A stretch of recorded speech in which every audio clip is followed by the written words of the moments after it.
And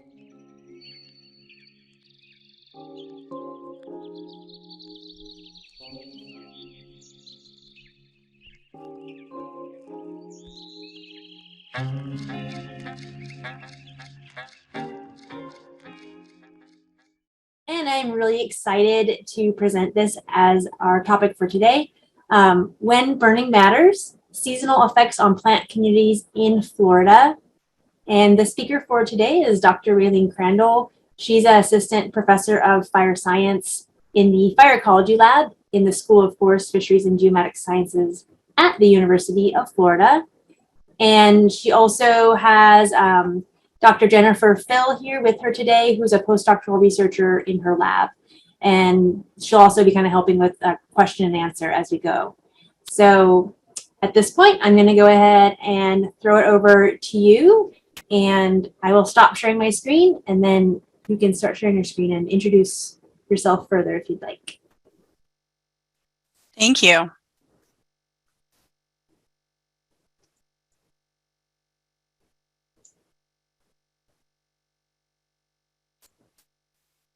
Okay, is that good? Yes. Great, thank you. So I'm delighted to be here today. I looked over the list of registrants, and it was really great to see some past collaborators and students, and hopefully some future students and collaborators, old friends, and hopefully future friends. So thank you all for being here today. I wanted to start with an introduction. And you've got two people here today. So I'm going to be the one that's doing most of the presenting. Dr. Jen Phil is going to be in the chat, and she's going to answer if you have some simple questions kind of on the fly, she'll answer those, but otherwise she'll help field some questions at the end and fill in any gaps that you might have. We both caught the fire bug really early in life. I've been burning, I won't tell you how long, a really long time, so I don't want to age myself. But I started out doing prescribed fires with the Nature Conservancy when I was an undergraduate. Didn't sort of know what I could do for a career in fire, so I moved out west and I was a wildland firefighter for a couple of years. And then I decided I really wanted to devote my life to teaching students about fire, and that's what I've been doing ever since through my master's, my PhD, and now my position at the University of Florida. I've really been dedicated to teaching students how to light safe and ecologically appropriate fires. It's been important to me to not only work with students to understand the effects of fire on plant communities, but also to work with fire practitioners, land managers, to make sure that we are managing our land to the best of our ability and being good stewards of our natural areas. And Jen, do you want to say a quick introduction about yourself? Sure. Hello, everyone. I'm very passionate about this topic as well. I got into fire up in the Northeast, where, there's not as much fire as in the Southeast. I really had no idea that it was even a thing until in college. I needed a couple credits, and I took a forest fire control class, and that lit me on fire, to use a pun. And I really, from there, I went to grad school. I just couldn't get enough out of experiencing being on fires, learning about fire's role in fire-dependent ecosystems, not just on our continent, but around the world. So I've spent a couple of years in South Africa, also learning about fire there, and I find it really fascinating to to understand and learn about how we're managing our communities, and understanding what the communities can tell us about how we can interact with them and how we should to conserve them. So yeah, thank you so much. I'm also very excited to have all of you here. Thank you, Jen. So I want to start us out today with a definition. I know that we have a lot of experts here with us, but I want to make sure that we're all on the same page and that everyone understands that when I talk today about burning or fires, I'm talking about prescribed fires or prescribed burning. And this is similar to like if you were to go to a doctor and they're going to evaluate you and they're going to think about the resources that are available for treating you before they write a prescription. Well, it's the same thing when we're lighting a prescribed fire. It's the careful application of fire. We're evaluating the area first. We actually have a physical written prescription for that fire. We're going to do it under specific environmental conditions. We're checking the weather every day. We're making sure that the conditions are appropriate for that fire. We're taking the appropriate precautionary measures, making sure that we have all of the resources and that we've sufficiently planned that fire so that we meet specific objectives. So it's a long process often to plan and then proceed with a prescribed fire. So I want to make it clear that that is what we're talking about today, are these planned prescribed fires. So with the definition out of the way, I want to give you our main message for today, and that is that if you're burning, you're doing a great job. Fire practitioners have a big responsibility and a big job to light these safe and ecologically appropriate fires. And whether they're lighting them in different seasons or, under different conditions, a good fire is a fire that's, that's burned. It's, I guess I'm just saying you're doing a great job. Yeah. So I'll leave it there, and I'm going to actually tell you why I say this. So first, we can look at all kinds of studies. We can look at studies that have been done worldwide, and we repeatedly find the same results. And that's that if you are burning, and you're burning frequently or what's appropriate for that area, you have higher species richness and diversity. And you can see that in this photo here, where the unburned area has a greater canopy closure. More woody species have grown up, so it's denser woody species, and very little in the understory. Whereas the area that's been burned frequently is much more open, has a higher diversity in the understory. And like I said, this has been shown repeatedly in many studies. Now, this is from actually savannas that were restored in the Ouachita Mountains of Oklahoma. And what we found in this study is that when you burn every single year, you start to change the plant community that's there and you lose some of those woody species.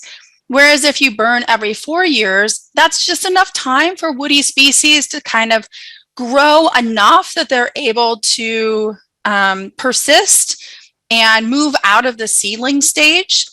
And they start to outshade or maybe outcompete some of the herbaceous species, and we get slightly lower species richness. If you burn every 2 to every 3 years, that's the highest species richness because it allows not only the woody species, some of them, to be able to move beyond that seedling stage, but also for those herbaceous or little understory species, grasses and flowering plants to be able to persist.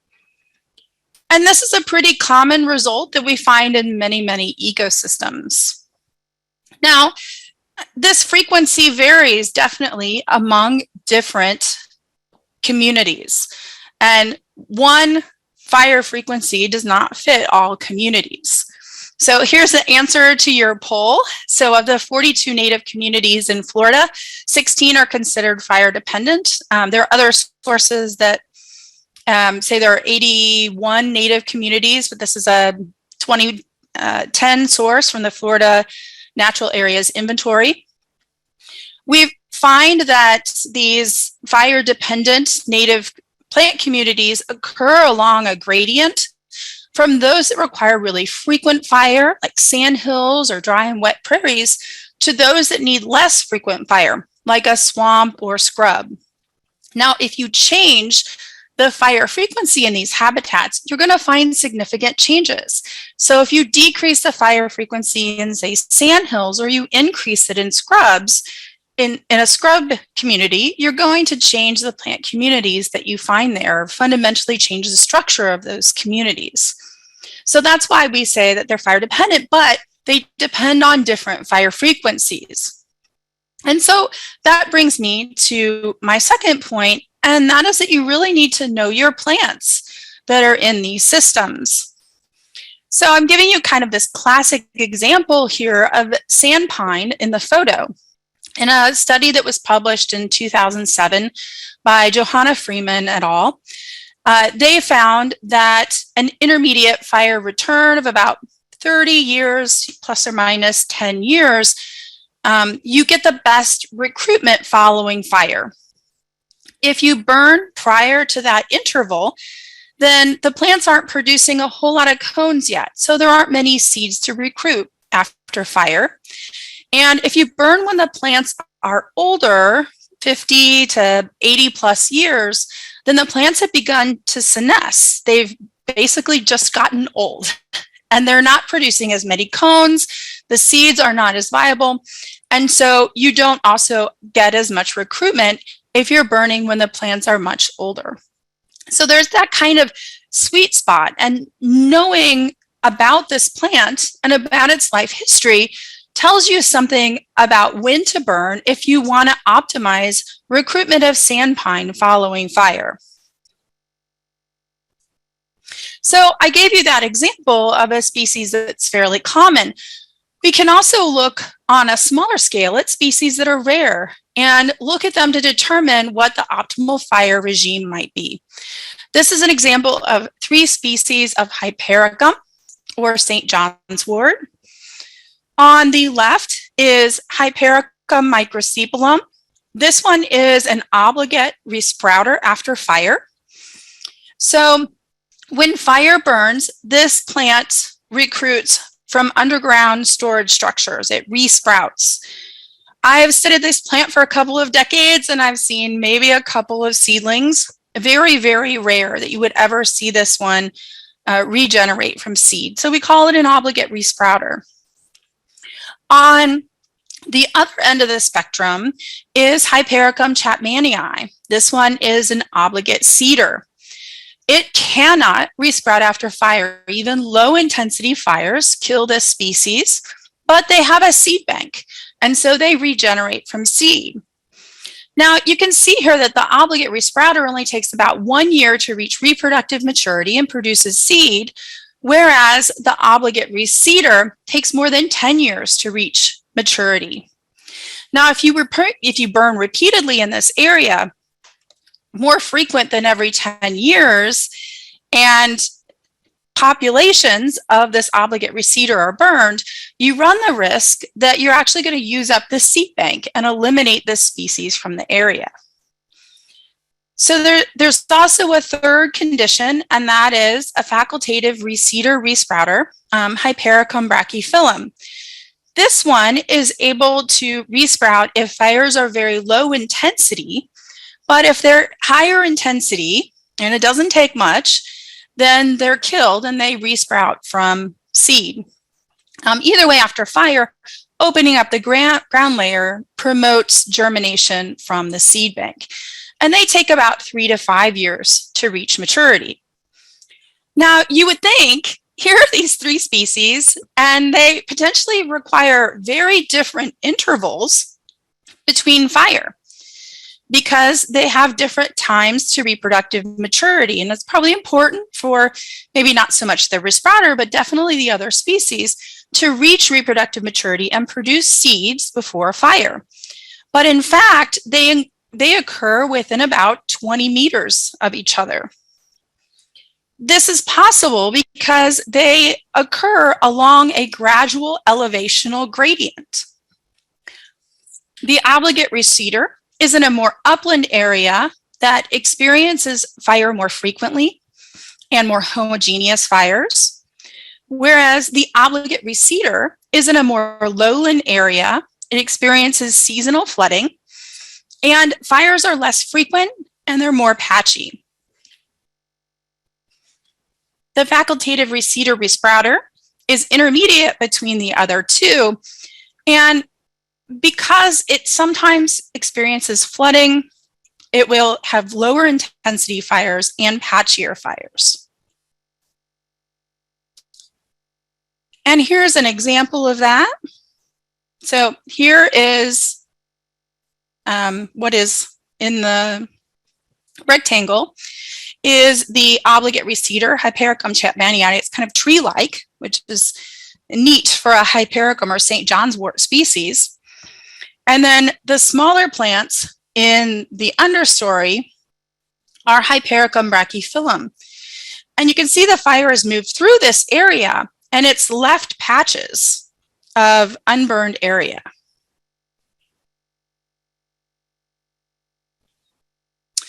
So why do I say that we should know our plant species?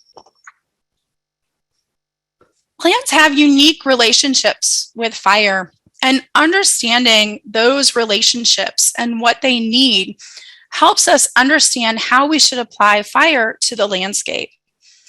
So for the example of Hypericum, it helps us understand that we need those patchy fires, especially along those elevational gradients, to make sure that there are surviving individuals that can continue contributing to the seed bank. So in that sense, we know what fire regimes we need to apply in order to increase persistence of all of those species. It also serves to indicate when different management practices should be adapted. So for example, the Florida giant orchid is a plant I've been monitoring with Todd Angel in Seminole State Forest. This species we've found really starts to decline in density about 3 years post-fire. And so we think that it's likely we need to start burning a little more often to increase populations of this species. But of course, something that we're testing right now.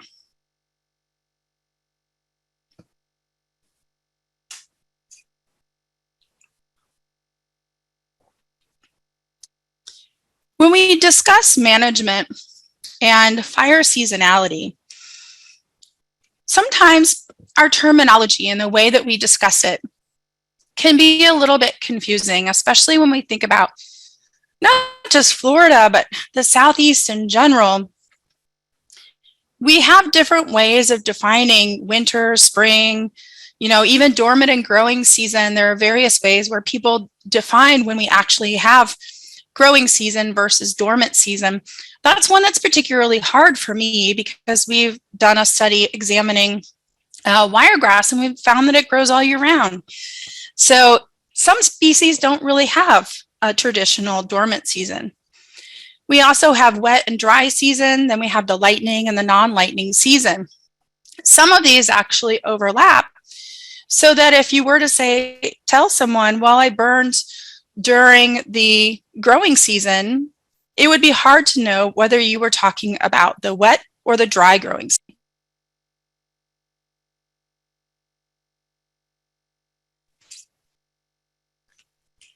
The same thing with the lightning season, which also overlaps the dry and the wet season. So you can see that it might be a little bit confusing to use something like just dormant or growing, because whether you burn during the dry or the wet season, in addition to dormant and growing, might have a significant effect on plant communities.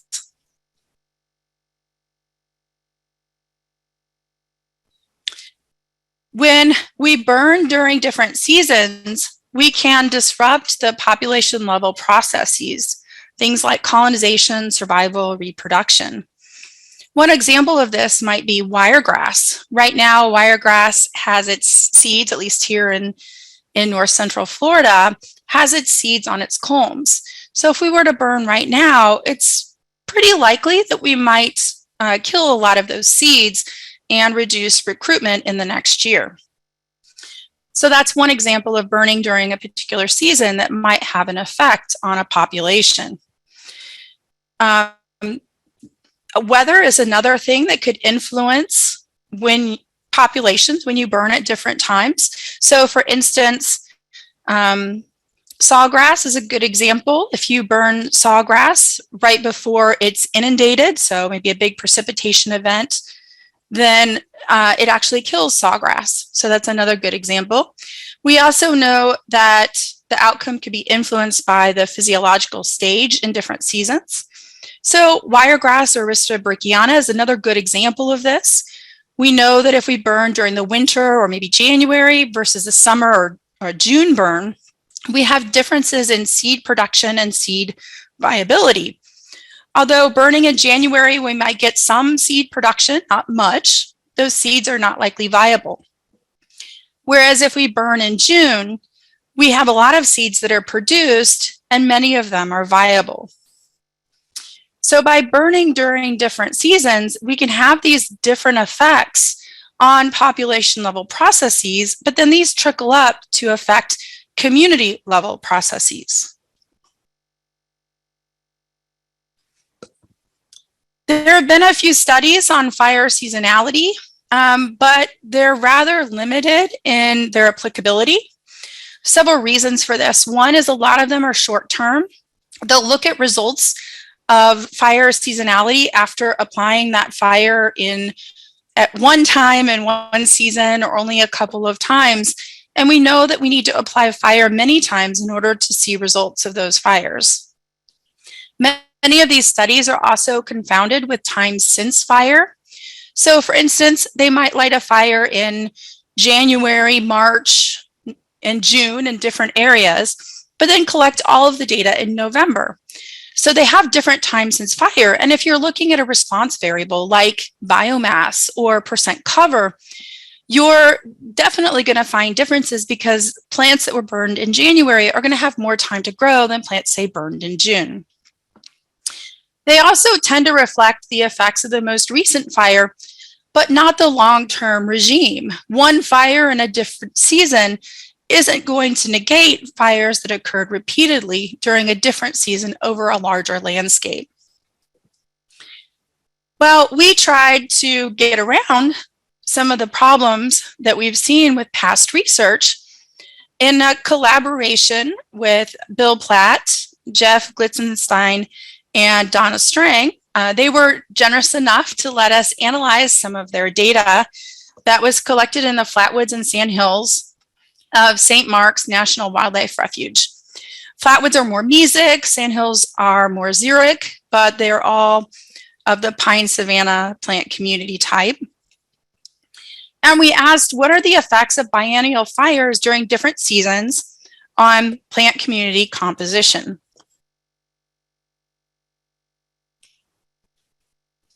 So let me explain the study. So this is a pretty long-term study, and Jen and I were not involved in this study when it started. I always say that it was conceived before we were conceived, so fairly long-term. In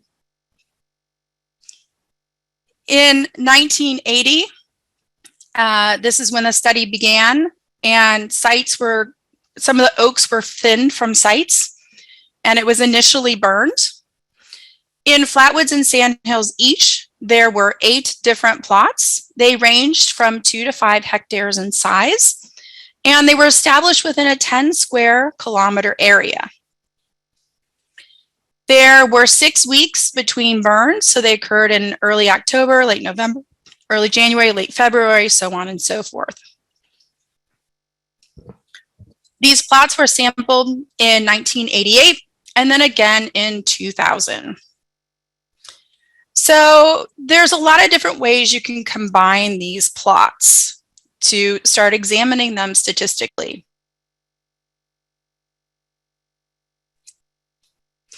Because we didn't have within flatwoods or within sandhills replicates of like the early October, the late November, we combined these in various different ways in analyses. We tried combining them by early dry, late dry, early wet, late wet, so different based on precipitation during the year. We also looked at whether they were dormant season when there was low biomass production or growing season when there was high biomass production. So we tried various different things to analyze these data. And we had a hypothesis going into this, and that is that pine savanna fire regimes that differ in seasonality will result in divergent community composition. So our thought was, okay, these were all fairly similar when these treatments started, and that after 20 years of burning during these different seasons, we're going to see these communities start to diverge. Now, I should also mention how we collected data. Within each of these 2 to 5 hectare plots that were burned during different seasons, there were 100 subplots. Each of those subplots were, they determined whether or not a plant occurred in that subplot. And so the response variable that we're using here is frequency of occurrence. So a plant could occur in all 100 subplots, or it could occur in half the subplots or only one. And that's the number that we're using in these analyses. So with hypothesis 2000, we predicted that fire seasonality would result in divergent community composition. And that was rejected. We actually did not find differences in community composition after burning during different seasons for 20 years. So then we were curious, if we don't find any differences after burning in different seasons for 20 years, if we resampled another 20 years later, would they still be similar? And we predicted in our hypothesis that, in fact, variable seasonality would result in similar community composition. So these plots, so we thought, continued to be burned, but the plot structure was lost. And they started burning larger areas, but continued burning these areas, but the seasonality varied. So we didn't expect to find any differences. And here are our results. I'm showing you all the plots here with the points. Species richness, or the number of species, on the x-axis. On the y-axis, I'm showing you the years, so 1988, 2000, and then remember those biennial seasonal treatments were abandoned and the plots were just burned as it was convenient and appropriate, and then resampled in 2020. I have these colored by dormant or growing season fires, and you can see that there really isn't any patterns that are coming out here, and that's as we predicted with that hypothesis 2000. But if we look a little closer at that 2020 sampling, we see that there are some plots that are lower in species richness. And we see that there's also more variation in species richness. Goes right back to what I said originally, that studies worldwide have showed this, that as long as you're burning, you're going to maintain the species, the community that's there. But if you decrease your burning, or you don't burn, that's when you start to lose species. It's not the season, it's the frequency.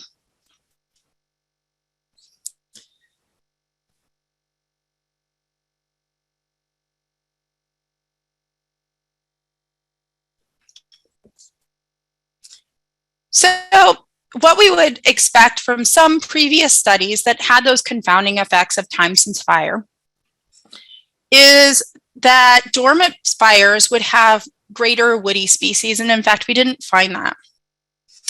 Some of that might be because of the way that we sampled using the frequency of occurrence in different plants. It could also be that they're less susceptible than cover or biomass to confounding effects of time since fire. And also this variable fire regime confirmed that excluding fire had the greatest effect. Now, I do want to put a caveat on this. I'm not saying that season is not important. I know there are many reasons to target a specific season. What I'm saying is fire season by itself does not drive a change in plant frequency within a community. But burning during a specific season, and especially the growing season, can have a lot of benefits, including flowering synchrony, increasing pollinator resources with flowers, production of viable seeds for some species. And many people burn during the growing season to collect seeds for restoration. And then also seed availability for a lot of critters that are out there need those food resources during the fall. So there are lots and lots of benefits of burning, certainly during the growing season, but it's okay if you're burning outside of the growing season. If you need to do that in order to get the acreage that you need, you are not going to lose species. That's what our study has shown, is you're not going to lose species. You can still burn later during the growing season, get some of these other benefits, but you're not going to lose species. One thing I want to also say is that it's important to consider multiple fire regime characteristics. So we've talked about frequency and we've talked about seasonality, but these two also interact, and it's important to think about what other factors there are, such as intensity and heterogeneity. We had what's called a conversation cafe at the School of Forest, Fisheries, and Geomatic Sciences and Society of American Foresters conference just recently. And some of the responses that we got when we asked managers and others at the conference whether they're prioritizing fire frequency and seasonality were super interesting, and I wanted to share them with you because they really provide a lot of great insight. So when asked whether they're prioritizing fire season or frequency and why, some folks said season first, which is great. If you can burn during the growing season, do it. There's so many benefits to that. But if conditions don't occur, then frequency. Others said frequency is the real driver. Seasonality is additive, but frequency drives which species are favored. So seasonality, that observation that it drives which species, frequency drives which species are favored, that goes back to where I was discussing whether we're seeing more of those understory flowering species or whether we're seeing more of those woody species. They also indicated that it's sensitive to initial conditions, and that's also true. Those initial conditions are going to determine a lot about fire intensity, fire heterogeneity, and are really going to determine who are the winners and losers after the fire. It also depends on your management goals.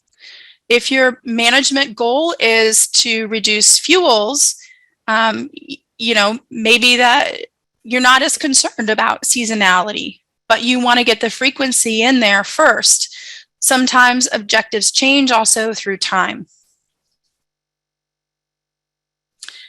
I wanted to point out a couple of studies that show the interaction between fire season and frequency. The first of these is a study by Mary Nell Armstrong, who completed her master's thesis in my lab. She was really curious about the collection of seeds for restoration. And typically, when folks do restoration, in fact, when my own lab was doing a restoration project, we collected from one site, and it was the site that was burned in June, and our goal was to collect seeds only from that site. A lot of things were flowering in that site, but really, was that the best thing to do? So her and a large team of undergraduates evaluated the flowers that were produced and whether they were producing viable seeds during the year of the fire and then the year after the fire. And they looked at fires that occurred during January, March, and June. And what they found is that there was really no one fire season or time since fire that resulted in optimal seed yield. And that collecting from even just two sites, maybe a different time since fire or different season, would result in collecting more seeds. So you can see here that collecting in June is a great option if you want to get Aristida brachiana here in blue, but you're missing Sorghastrum secundum. And you also get far more Pideopsis, if that's something that you're interested in, if you wait until 1 year since fire. Another example is wiregrass, Aristida brachiana. It may be no surprise that my lab does a lot of research on this species. I mentioned earlier that if you burn during the winter, very few seeds are produced, and they're not particularly viable, not likely to germinate. If you burn during the summer or June, you get lots of seeds and lots of germination, but that's only if you're not burning every year.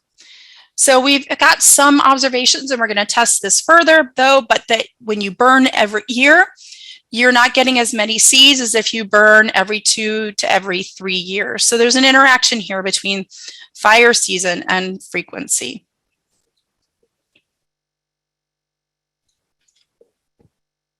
Often it's difficult. When you read these scientific papers, often a lot of the information on when you should burn or when they burned, it's not in the paper. Sometimes it's buried within the methods, but even that can be a little rare. So I'm showing you a little snippet from the methods here on a paper about controlling spotted knapweed. And they wrote in the methods, we used a propane tank and torch to start fires along one edge of the plot, which then carried across the entire plot. In some years, productivity and fuel loads were too low to carry a fire, so we used the torch across the entire plot to ensure a complete burn. Who is going to do that? I would love to talk to you if you were going to walk across an entire burn unit with a torch in order to ensure a complete burn. So in some ways, this is rather unrealistic. You know, from a practical standpoint, to think about using fire in this way. So being more transparent in research, you know, in management about how our fires are moving across the landscape, I think is important if we're going to start moving in new directions, examining fire season and fire intensity.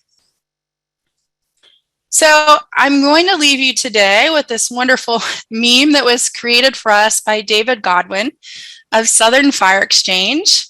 And I think it really kind of solidifies everything. Fire frequency, fire season, fire frequency, just burn it. And it gets us back to our original message. And if you're burning, you're doing a great job.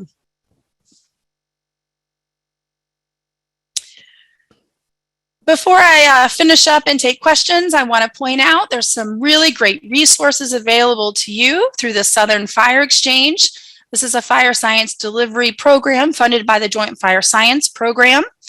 And with our key partners, we strive to improve the usefulness of Southern fire science information and other opportunities. And we provide opportunities also to interact and learn from one another. If you want to know more about fire season and how that affects organisms other than plants, which is what I focused on, we have information about that on the Southern Fire Exchange website, southernfireexchange.org. And we're also available after this talk, but at other times to answer questions. It took a huge group of people, contributing authors, lots of folks helping with fieldwork, funding, so on and so forth. I've presented a lot of research, may not seem like it today, but little snippets of a lot of things. And tons of people have really contributed to this. And so thank you to all of those folks. And I'm happy to answer any questions. You can also find us at ecologyonfire.com. And we have a blog, contact information, and everything there if you'd like to know more. Also, southernfireexchange.org. And I'm happy to take any questions. All right, thank you so much. That was wonderful. I learned a lot actually. And so yeah, I'm gonna let Jen go ahead and kind of facilitate the questions because I think she's been following along with them pretty closely and knows kind of which ones maybe need to be asked still. And we have 15 minutes, so we've got plenty of time. And if people have more questions, just go ahead and keep putting them in the chat and we will get to as many as we can. Awesome. That sounds good. I really appreciate people asking questions in the chat. That was really great to see that you are following along. There are two questions that came up kind of related to some, constraints on burning, how do you handle burning, that I thought you could speak to, Ray.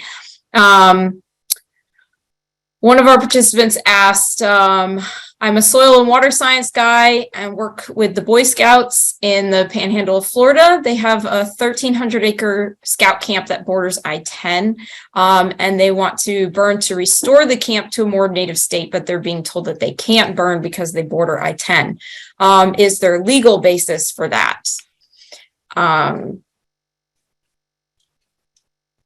I guess I would ask who's telling them they can't burn.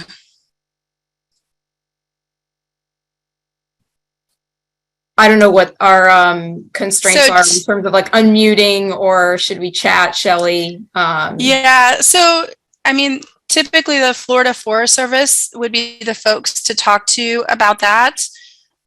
They are typically fairly supportive of burning. Being next to an interstate, of course, is a concern with smoke and such. But I think I would need to know a little bit more to answer that question, some of the smaller logistics. Yeah, feel free to, put it in the chat or contact us. And then the other question kind of related to that was, let me grab it. How would you handle, homeowners who have, say, like 10 acres, if they want to burn? I think that, there's a lot that goes into that, kind of where are they? What do they, what are their goals? Who are they going to burn? Are they going to have a contractor burn? So I would say if it's a community that, you're not like on the beach or something, and it's a community that could use fire, sure, I would say, look into it. Absolutely. And there are lots of resources. You can reach out to the Forest Service. You can reach out to Southern Fire Exchange, especially. They provide training. They have webinars, very knowledgeable people. It's a great starting point for, I have land. What do I do? Yeah, we also have prescribed fire associations that are sort of popping up all over. And that's, landowners helping other landowners get their property burned. So yeah, there's so many resources. Reach out to me, Southern Fire Exchange, Florida Forest Service, and we can try to put you in touch with people.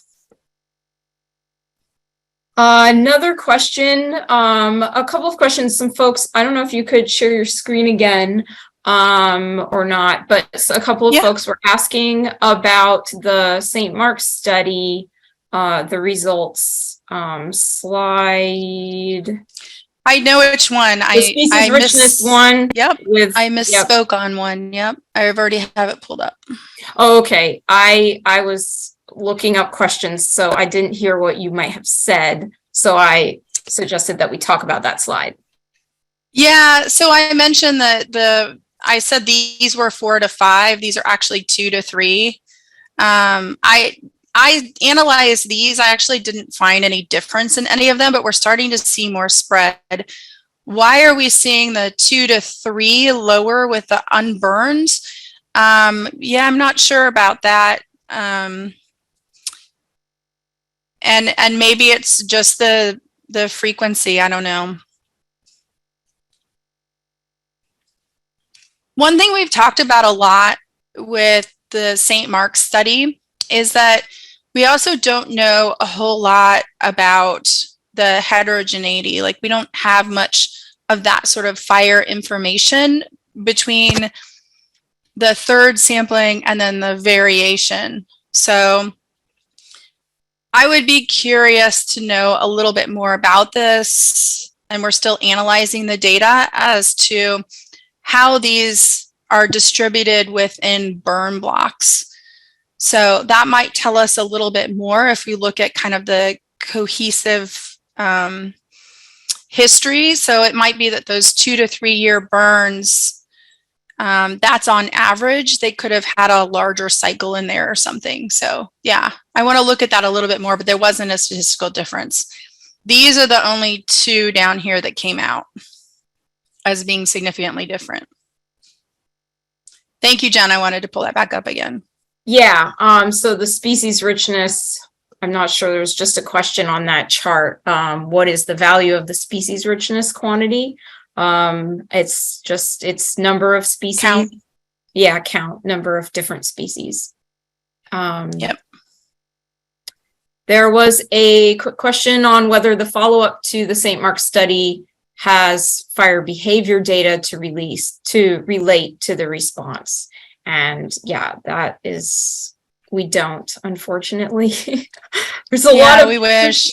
Since the study started so far back, there's so much, 2020 hindsight that, boy, it would have been great to have that particular data.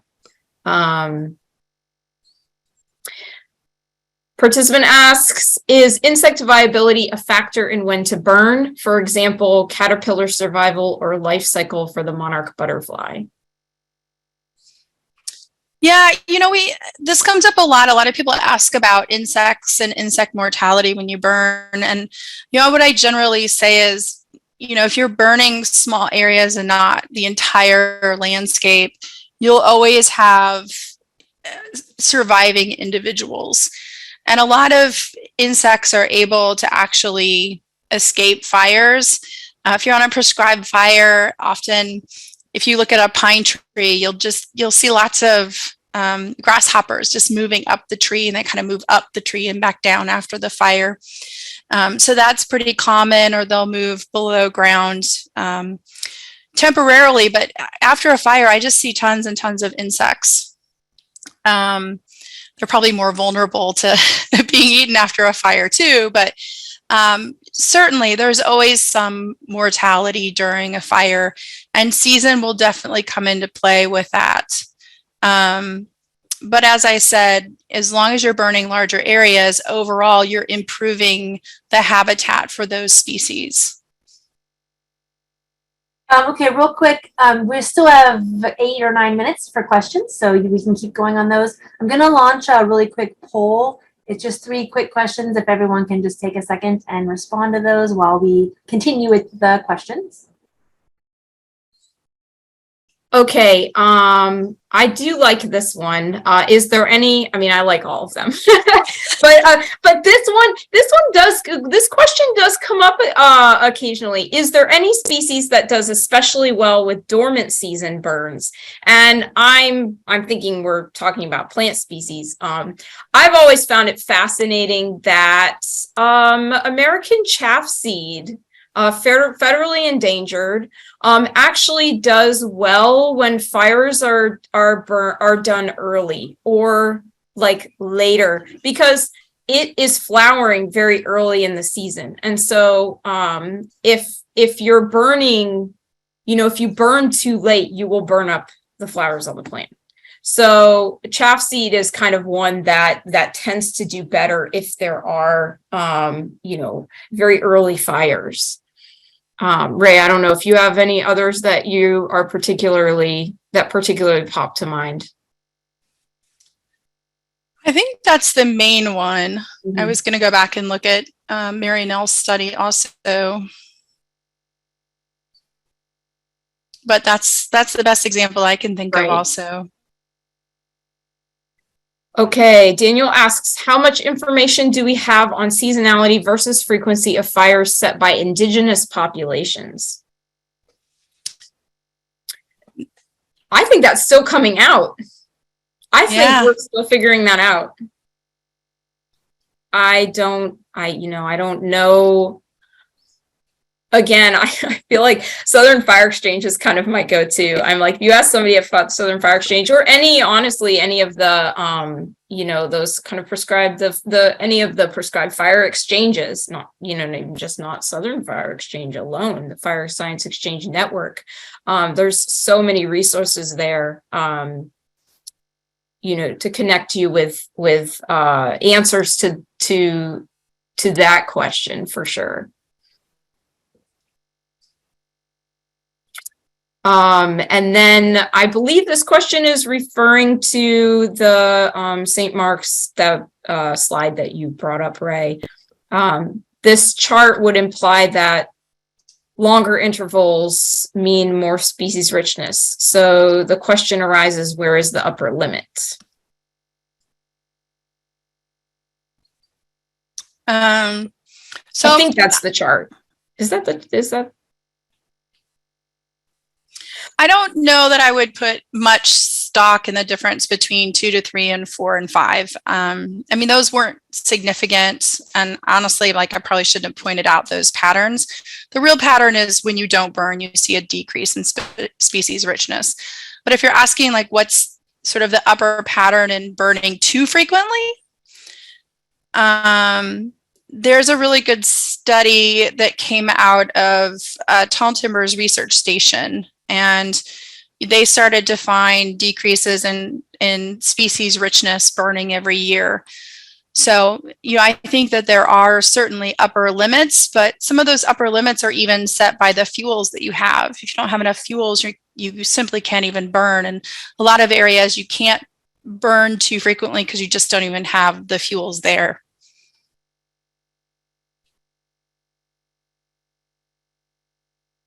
Yeah, somebody else, Matthews, is also observing, asking the question, if there is an upper limit to when burning too often begins to result in lower richness. I know that there has been research done again on kind of that sweet spot in if you're not burning at all versus if you're burning frequently, but within the burning frequently, when we start to talk about, 1, 2, 3, 4, 5, there have been studies done on that. And as with most things, I think it does come down to kind of where are you doing it? Exactly what intervals are you comparing and how long have you been doing that? If you burn every year for 3 years and in a study, and then you burn the first year, you don't the second year, and you do the next year, and you compare those two areas, it's kind of a short time span to be doing that, to try to really draw conclusions, make inferences in terms of, how that would play out over the long run. As Ray mentioned, for instance, I believe you mentioned this in the talk, that wiregrass that had been burned every year for 30, 40, 50 years, if you're comparing that to an area that's been burned, every 2 to 3 years for the same time period, you might, would be more likely to be able to draw conclusions about what that is doing over the long term, I think. So it's a really interesting question. There is research out there, but if it's short term, it's harder to say things that are very conclusive. Yeah. So we have this really good question. Someone saying, well, why burn at all? That original chart is showing no difference in species richness. So I should clarify that it was burned prior to this study. There was just variation in the fire regime. So there's always been fire applied. It's just when this study started in 1980, they started applying fire during particular seasons. So what we're seeing is basically species richness staying relatively stable over time.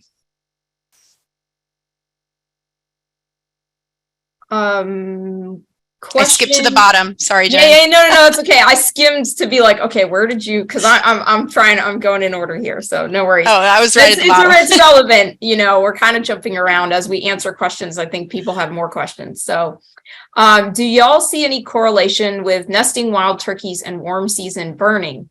If promoting wild turkey habitat is your main goal, what frequency or season of burn would you suggest? Oh my gosh. Turkey. The turkey literature is all over the place, Yeah, and it is. it really depends on the habitat. Turkeys are so particular. We're about to have a Southern Fire Exchange fact sheet come out on turkeys. And it's been really difficult to write because turkeys like their edge habitat, they like their internal habitat. And basically it came down to they like a lot of different things. And so providing all kinds of little different habitats for them is ideal. Having patches that are burned, some burned during the growing season, other not burned during the growing season. Yeah. And we even found variation across the range of wild turkey. So I'm really glad I don't manage wild turkey. When it comes to game species, I know I think there's a webinar. Southern Fire Exchange has a webinar. So you can go to Southern Fire Exchange and look back through their webinars and watch the recorded webinars as well. Right. So yeah, we have a lot of information. Information about game birds is very popular with fire, and we have a lot of information on Southern Fire Exchange, and we're still producing more. So if you don't see what you need, request it or come back and look soon, and you should be able to find it. So we only have about, or maybe not even a minute left now. And so were there any burning questions that you really wanted to address, or maybe just some final conclusion statements? I think you were waiting for that pun, weren't you?